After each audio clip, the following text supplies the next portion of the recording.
before starting this video, do subscribe my channel at Sonia Pai. So our chapter is resources and development. एक overview लेते हैं what are the resources. Resources क्या होते हैं? Whatever things we are using, जो चीज़ हमारी need को फुलफिल कर सके, इट इज़ अ रिसोर्स. ठीक है, क्लासेस छोटी क्लासेस हम इस चीज़ को स्टडी करते आ रहे हैं, but now we are in a bigger class. ठीक है, तो now will study a broader definition of resources. के रिसोर्सेज होते क्या है and how we use them for our development. कि ह्यूमन बींग्स रिसोर्सेज को अपनी डेवलपमेंट के लिए यूज कैसे करते हैं. ठीक है, and what are the major problems associated with their uses.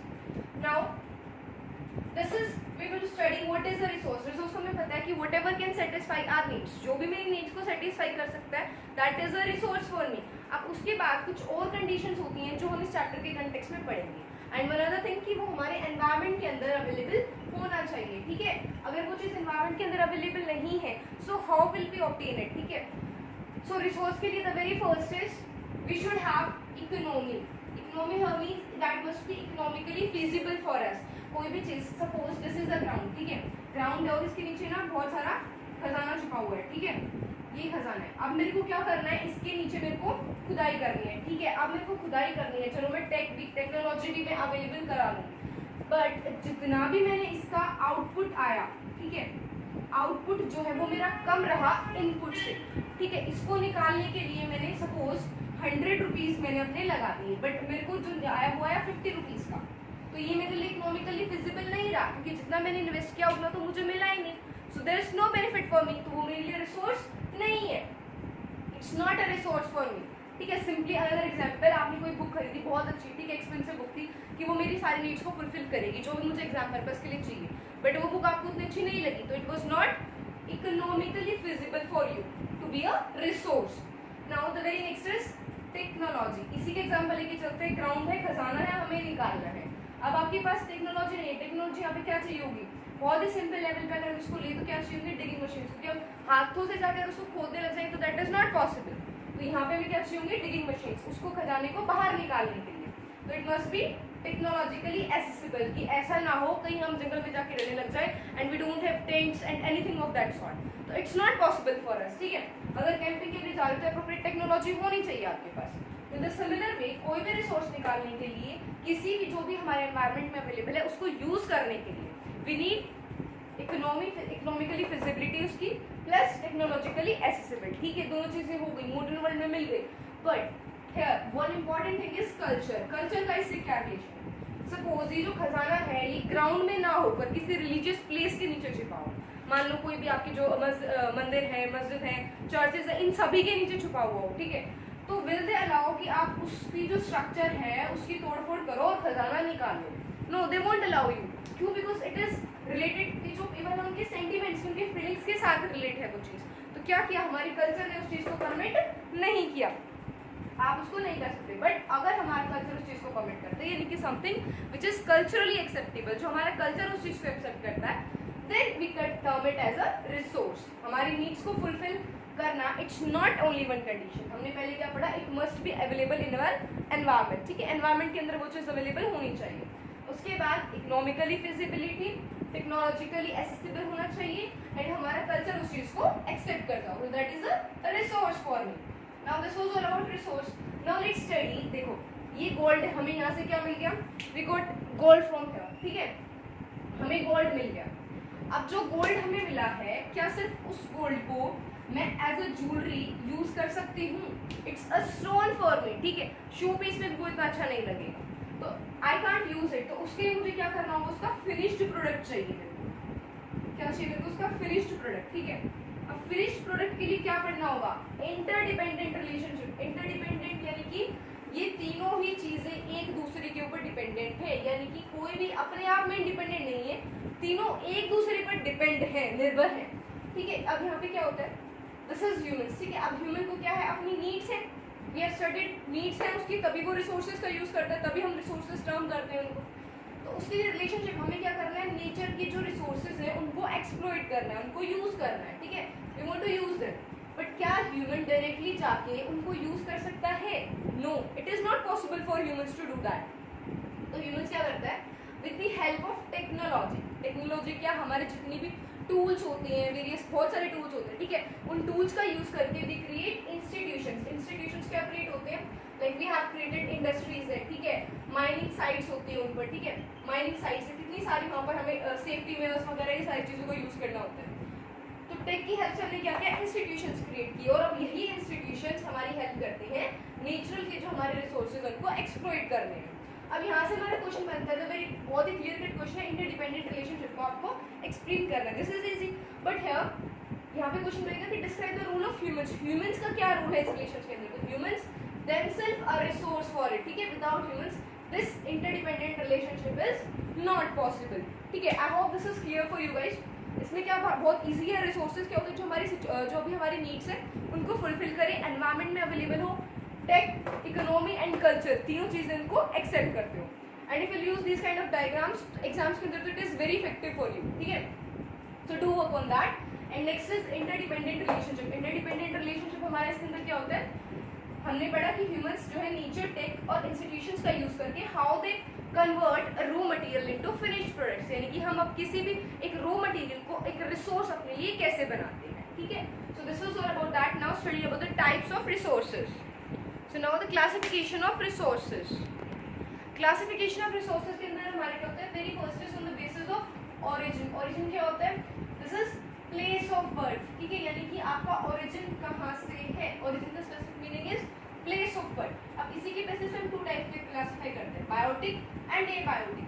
Bio के अंदर हम क्या स्टडी करते हैं, लिविंग ऑर्गेनिजम्स, राइट, तो दिस इज लिविंग, जो भी हमारे लिविंग थिंग्स से प्रोड्यूस होते हैं, तो this is living. Like flora, flora हमारे क्या होता है, फ्लोरा फ्लावर्स, ठीक है, फ्लावर्स वेजिटेशन जितनी भी होती है, फोना इज जितनी भी हमारी वाइल्ड लाइफ होती है, ठीक है, टाइगर्स, एनिमल्स, ये सब, ह्यूमंस, ठीक है, they all are biotic resources. उसके बाद we have abiotic. Biotic was living, abiotic is non living, ठीक है, जितनी भी हमारी नॉन लिविंग थिंग्स होती हैं लाइक रॉक्स, मेटल्स, वो सब हमारी किसके अंदर आती है, एबायोटिक के अंदर। सो इसमें difference make it very clear. The next is on the basis of exhaustibility, यानी कि हम रिसोर्सेज को उनकी एग्जॉस्टिबिलिटी के बेसिस पे कैसे क्लासिफाई करते हैं। एग्जॉस्टिबिलिटी क्या होती है, पावर टू फिनिश, यानी कि किसके पास ये पर्टिकुलर केक फिनिश करने की कितनी पावर है, कौन कितनी जल्दी फिनिश होता है, ठीक है। एग्जॉस्टिबिलिटी के बेसिस पे हमारी टू टाइप्स के, renewable and non renewable. Renewable क्या होते हैं, जो हमारे दोबारा रिन्यू हो सकते हैं, ठीक है, दे हैव एबिलिटी कि ठीक है चलो हमने उनको एक बार यूज कर लिया, वो दोबारा हो जाएंगे, ठीक है। तो इसके एग्जाम्पल्स में हम जैसे सोलर एनर्जी है, ठीक है, विंड एनर्जी है, जितने भी हमारे वेस्टर्न पार्ट्स हैं उनमें कितनी ज़्यादा सोलर और विंड एनर्जी, उनको कितना भी यूज़ कर लें वो खत्म नहीं होने वाले, ठीक है। सन कितना बड़ा सोर्स है एनर्जी का, उसको जितना भी यूज़ कर लो वो खत्म नहीं होने वाला। The next is non renewable. Non renewable क्या होता है, रिन्यूएबल बस जो हमारे सॉरी खत्म नहीं होने वाले, नॉन रिन्यूएबल जो खत्म होने वाले, क्योंकि रिन्यू का मतलब पता है, रिन्यू मीन्स जो हमारे दोबारा रीजनरेट हो सकते हैं, तो नॉन रिन्यूएबल जो दोबारा जनरेट नहीं हो सकते।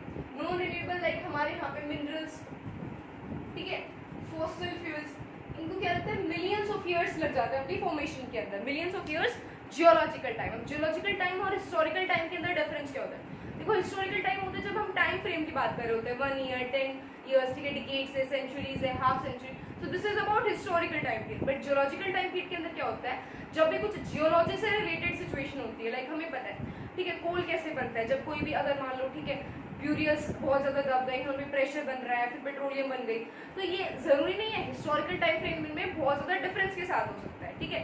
हो सकता है 100 सालों से कोई भी जियोलॉजी के अंदर कोई भी एवरेज ना आया हो, ठीक है, जिसकी वजह से लोग दबे ना हो, या फिर हो सकता है कुछ 10 सालों में आ जाए, तो इस वजह से जियोलॉजिकल टाइम हमारा डिफरेंस होता है। तो मिलियंस ऑफ ईयर्स हमारे जियोलॉजिकल टाइम के अकॉर्डिंग में लग जाते हैं। अब इनका होता है, ठीक है, अब इनके 2 टाइप्स होते हैं, रिसाइक्लेबल, रिन्यूएबल के हमारे 2 टाइप्स है, रिसाइक्लेबल एंड नॉन रिसाइक्लेबल। इसका डिफरेंस में बहुत इजीली क्लियर हो जाएगा। रिसाइक्लेबल जिसको हम दोबारा रिसाइकिल कर सकते हैं, ठीक है, इसके अंदर भी कुछ होता है। रिसाइक्लेबल जैसे हमारे यहाँ पे, और दूसरे नॉन रिसाइक्लेबल जिसको हम रिसाइकिल नहीं कर सकते, एक बार वंस यू हैव यूज्ड तो वो खत्म। नॉन रिसाइक्लेबल इसमें यहाँ पे कौन से आ जाएंगे, like this. So now here renewable जो हमारे उनके 2 टाइप्स है, ठीक है, कंटिन्यूअस और फ्लो एंड बायोलॉजिकल। बायोलॉजिकल हमारे यहाँ पे कौन से होते हैं, ह्यूमंस एंड वाइल्ड लाइफ, और कंटिन्यूअस और फ्लो के अंदर आएंगे हमारे वाटर एंड विंड। अब इनके अंदर डिफरेंस क्या होता है, देखो कंटिन्यूअस और फ्लो जो कंटिन्यूटी में रहेंगे, ठीक है, वाटर एक जगह से वहाँ पहले पोल्यूटेड हुआ, यूज हुआ, फिर प्योरीफाई हुआ, ठीक है, अगेन बैक टू दिस, वो चीज़ दोबारा आ जाती है, ठीक है। बायोलॉजिकल के अंदर क्या है, ह्यूमंस क्या है, ठीक है, एक बार पैदा हुए मरे, दोबारा पैदा हुए फिर मरे, वो भी कंटिन्यूटी के अंदर है, वो भी रिन्यू हो रहे हैं, but there is a time frame, ठीक है, वो कंटिन्यूस नहीं है, दे आर बायोलॉजिकल। और ये वाले वर्ड होते हैं कंटिन्यूस और फ्लो। इन टाइप्स को 1 मार्क्स के लिए बहुत जरूरी है ये याद रखना, ठीक है। दूसरा नॉन रिन्यूएबल, अब इसके भी 2 टाइप्स होते हैं, recyclable and non recyclable. Non renewable हमने क्या पढ़ा, जो दोबारा हम यूज उनको नहीं कर सकते, once we have used they are finished, ठीक है। बट जो है उसको एक बार हमने जो यूज किया उसको किसी और फॉर्म में तो हम यूज कर सकते हैं। तो कुछ है जो हो जाते हैं, कुछ ऐसे हैं जो नहीं होते। वन इज रिसाइक्लेबल, रिसाइक्लेबल जिसको हमें पता है जिसको हम दोबारा यूज कर सकते हैं, लाइक मेटल्स, ठीक है, स्क्रैप्स की फॉर्म में, दूसरे अदर फॉर्म्स में we can use them. Non recyclable जिनको हम यूज नहीं कर सकते, लाइक फॉसिल फ्यूल्स, ठीक है, गाड़ी में पेट्रोल डाला, we have used it, finished, ऐसा नहीं है उसको दोबारा हम किसी और फॉर्म में चलो घर के किसी काम में यूज कर लेते हैं, so that's not possible for to do, ठीक है। अभी एक इनका 1 मार्क इंपॉर्टेंट क्वेश्चन आता है, रिन्यूएबल जो उसको बोलते हैं non exhaustible, renewable non exhaustible, क्योंकि यहाँ से मीनिंग क्लियर रखना है। एग्जॉस्टिबिलिटी का मीनिंग होता है पावर टू फिनिश, कौन फिनिश हो जाता है, तो कौन फिनिश होते हैं जो दोबारा रिन्यू नहीं हो सकते। तो नॉन रिन्यूएबल हमारे exhaustible and renewable is non exhaustible, ठीक है। Now moving on to the next parts. Now resources on the basis of ownership. Ownership क्या होता है, ownership is like who is the owner of this book, ठीक है, often बहुत commonly हम सुनते हैं क्लासेस के अंदर, ठीक है, खैर अभी तो नहीं। ओनरशिप इज की हु इज द ओनर, इस जो पर्टिकुलर प्रॉपर्टी है उसका ओनर कौन है, इसका लीगल पावर किसके पास है, ठीक है, कौन इसके लिए जिम्मेदार है, किसके पास पावर है इस चीज को लेकर। तो in this basis we classify them into 4 types, individual, community, national and international. Individual, individual यानी कि सिर्फ आई मी माई सेल्फ, ठीक है, वो वाला इंडिविजुअल, सिर्फ मेरी प्रॉपर्टी, माई फैमिली प्रॉपर्टी, तो ये प्राइवेटली ओन होती है, ठीक है। इसके अंदर क्या है, जैसे फार्मर्स के अंदर हम रूरल एरियाज की बात करते होते हैं, फील्ड्स वगैरह, कई बार क्या होता है जो लैंडलेस फार्मर्स होते हैं उनके पास भी प्रॉपर्टी होती है, this is allotted by the government, ठीक है। फिर प्लॉट्स होते हैं, फिर हमारे होते हैं कुछ प्लांटेशंस और पेस्चर लैंड्स, ठीक है। प्लांटेशंस हमारी क्या होती है, जब हम बहुत सारे ट्रीज, ठीक है, रोज में बहुत लार्ज एरिया में जब उनको लगाते हैं, जैसे लाइक रबर प्लांटेशंस है, ठीक है, बनाना प्लांटेशंस है, शुगर की वाली जो है, ये वाली किस चीज के लिए, इंडस्ट्रियल पर्पस के लिए, अपनी हम लैंड को यूज कर रहे होते हैं, तो दिस इज प्लांटेशंस। और पेस्चर लैंड्स और ग्रेजिंग ग्राउंड्स, इन दोनों में डिफरेंस होता है। देखो ग्रेजिंग ग्राउंड्स क्या होता है, हमें कॉमनली पता है कि कोई भी लैंड है जो कम्युनिटी की है, ठीक है, it is lift like this only, और वहाँ पे क्या होता है कोई भी अपने एनिमल्स को ले जाके वहाँ पे चरा सकते हैं, उनको ग्रेजिंग करवा सकते हैं। बट पेस्चर लैंड्स क्या होती है, पेस्चर फार्म्स होते हैं, एक्चुअली थोड़ा सा सिविलाइज नेशंस वाली यहाँ पे आती है, वहाँ पे देखने को मिलते हैं। क्या होता है कि बहुत बड़ा लैंड होता है, ठीक है, डेयरी फार्मिंग जो करते हैं, अपने एनिमल्स को फीड करवाने कहाँ जाएंगे वो, ठीक है, तो वो क्या करते हैं, अपना ही एरिया बनाते हैं, बहुत लाइक वास्ट एरिया होता है, और उसी को डिवाइड कर देते हैं, ठीक है। एनिमल्स पहले यहाँ पे उसको ग्रेजिंग करवाएंगे, यहाँ पे चरेंगे, ठीक है, फिर यहाँ आएंगे, फिर यहाँ आएंगे, फिर यहाँ आएंगे, और जब तक वो यहाँ पहुँचते हैं तो इस पे क्या होता है, दोबारा से ग्रासेस उगनी स्टार्ट हो जाती है। तो दिस इज स्पेशल लैंड जो हम कमर्शियलाइज करते हैं, मेरी प्रॉपर्टी को, मैं इतनी मेरी प्रॉपर्टी है और यहाँ पे सिर्फ मेरे एनिमल्स जो है ग्रेजिंग कर सकते, सिर्फ मेरे एनिमल्स यहाँ पे चढ़ सकते। तो इस चीज को क्लियर रखना, ठीक है, ग्रेजिंग ग्राउंड्स और pasture lands. This is about individual, ठीक है, इंडिविजुअल का। अब हम बात करते हैं कम्युनिटी की। कम्युनिटी की क्या होती है, हमारी जो हमारी सोसाइटी होती है, सोसाइटी के रिसोर्सेज। सोसाइटी के रिसोर्सेज क्या होंगे, बेसिकली होते तो वो गवर्नमेंट रिसोर्सेज ही है, बट क्या होता है उस पर किसी इंडिविजुअल का राइट नहीं होता, पूरी सोसाइटी का एक्सेसिबल होता है, उसमें पूरी सोसाइटी उसको यूज कर सकती है। जैसे अब इनके अंदर क्या होता है, सारे मेंबर्स का ये राइट होता है, ठीक है। जैसे हम विलेजेस की बात करें तो वी हैव पंचायत होते हैं, ठीक है, ऐसे बहुत सारी चीजें। और अगर हम अर्बन एरियाज की बात करते हैं तो वी हैव पार्क्स होते हैं, पिकनिक स्पॉट्स हैं, ठीक है, ये वाली चीजें जहाँ पे सभी मेंबर्स जो है सोसाइटी के जाकर उसको यूज कर सकते हैं, ठीक है। कोई इसको ऐसे नहीं बोल सकता नहीं आप यहाँ पे नहीं आ सकते, it is for the all, ठीक है। Now national resources. National resources की हम बात करते हैं, हमारी जो गवर्नमेंट होती है दे टू हैव लीगल पावर, ठीक है, जितनी भी प्रॉपर्टी पूरी नेशन की है, जो हमारा इंटरनेशनल बाउंड्रीज है, ठीक है, पूरे नेशन की जो भी हमारी प्रॉपर्टी है वो सारी जितने भी उसके अंदर रिसोर्सेज हैं वो सभी हमारे नेशन को बिलोंग करते हैं। बट क्या होता है वो इंडिविजुअल में डिवाइडेड रहती है, उसके रिटर्न में हमको क्या देना होता है गवर्नमेंट को, वी पे रिवेन्यू, ठीक है, और गवर्नमेंट हमें क्या करके property for our own uses, ठीक है। तो ये बैलेंस वाला रिलेशनशिप जब रहता है तो तब तक चीजें नॉर्मल रहती है, वी पे रिवेन्यूज और गवर्नमेंट हमें क्या प्रोवाइड करती है, हमारी प्रॉपर्टी। तो सभी प्रॉपर्टीज होती है वो एक्चुअली नेशन की होती है। और यहाँ पे केस होता है राइट टू प्रॉपर्टी। अर्लियर जो हमारा right to property it was a fundamental right. Fundamental right यानी कि हमारी प्रॉपर्टी को कोई भी हमसे नहीं छीन सकता, इवन द गवर्नमेंट। बट इसमें काफी सारे डिस्प्यूट्स हुए और उसके बाद राइट टू प्रॉपर्टी को फंडामेंटल राइट से निकाल के it has been made a legal right, ठीक है। लीगल राइट है, लीगल राइट में क्या है कि मेरी प्रॉपर्टी पे कोई और हमला नहीं कर सकता। अब नेशनल रिसोर्सेज में क्या होता है, इनके लिए हमारी होती है urban development authorities. Urban development authorities का काम क्या होता है कि ये कोई पर्टिकुलर लैंड है, ठीक है, मैं चाहता हूँ कि यहाँ पे अर्बनाइजेशन हो, ताकि क्या हो, जो मासेस है, जो ज़्यादा पीपल है, उनका बेनिफिट हो सके कंपेयर टू एन इंडिविजुअल। तो वहाँ पे क्या होता है, कैनाल्स हैं, ठीक है, कैनाल्स हैं, रोड्स हैं, ये सारी चीज़ें कंस्ट्रक्ट कर दी जाती हैं और उनकी जो रिटर्न में क्या होता है, जो भी फार्मर्स हैं या फिर जो भी इंडिविजुअल है उनको उनके अमाउंट दे दिया जाता है। तो यहाँ पे हमारे नेशनल रिसोर्स में आते जितने भी हमारे कंट्री के अंदर मिनरल्स हैं, वाटर रिसोर्सेज है, फॉरेस्ट है, वाइल्ड लाइफ है, जो हमारी पॉलिटिकल बाउंड्रीज तक है, वो नेशनल रिसोर्सेज है।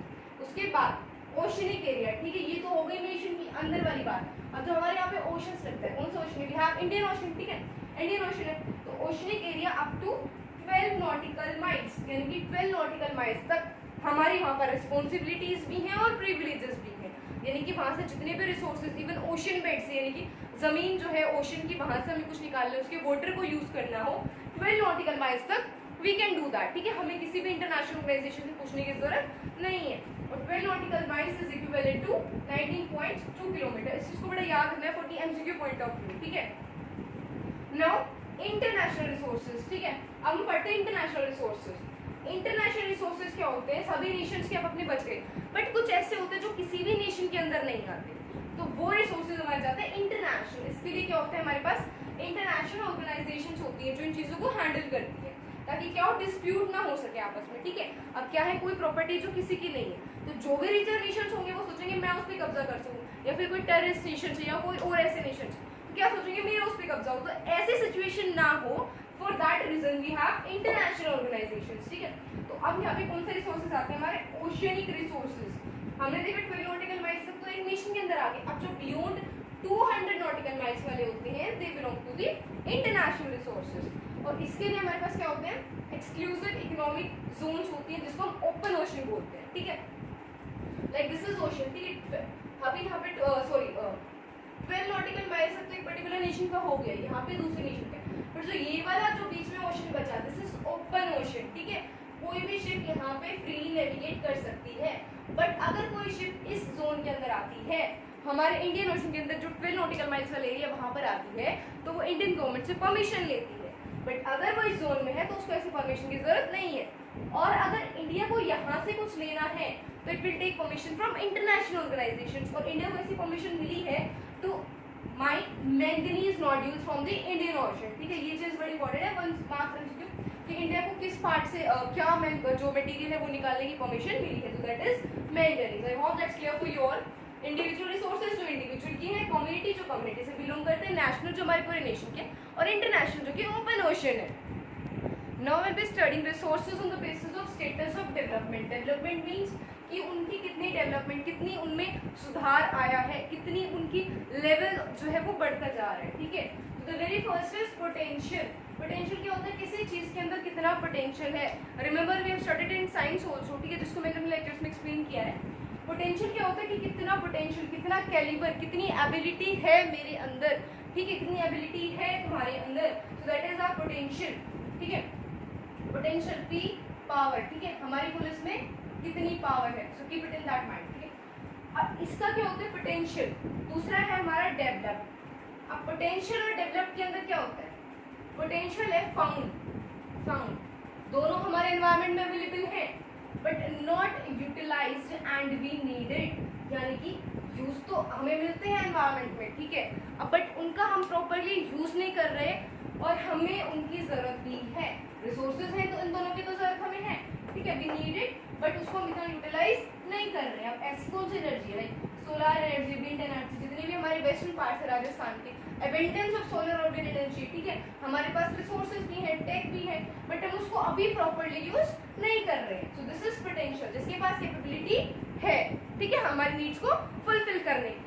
The next is developed. Developed यानी कि डेवलप्ड नेशंस कौन होते हैं, जो कि अपनी डेवलपमेंट कर चुके हैं ऑलरेडी, ठीक है, जितना उनका पोटेंशियल अभी तो और कर रहे हैं, बट जितना ऑलमोस्ट पोटेंशियल था दे हैव डेवलप्ड, ठीक है।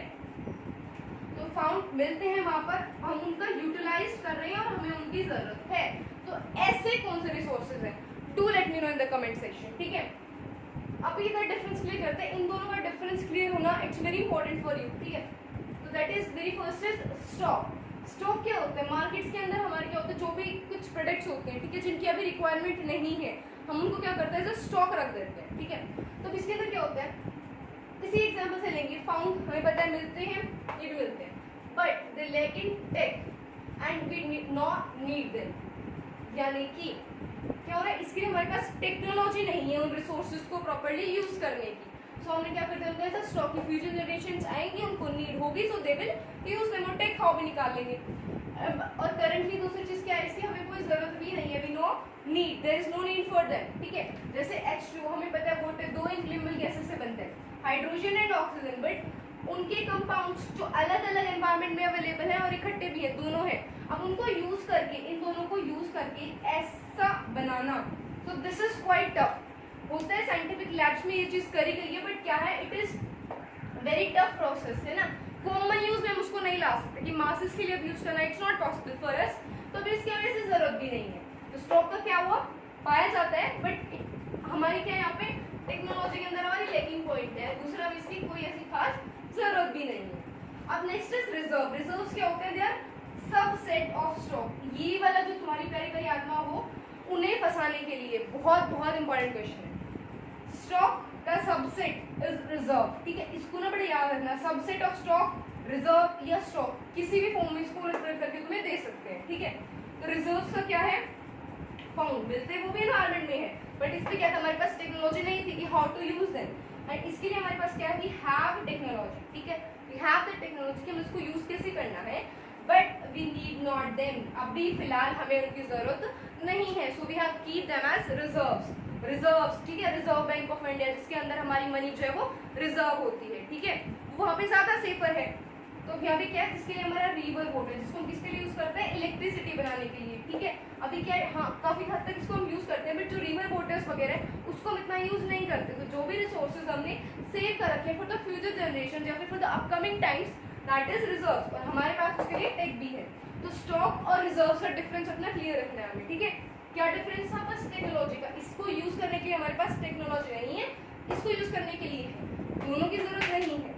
इसमें दोनों के पास हमारे पास टेक्नोलॉजी है, but and we are also using them. So this was for all for the today's video, and next topics will be covering in the upcoming video, so that to share my channel and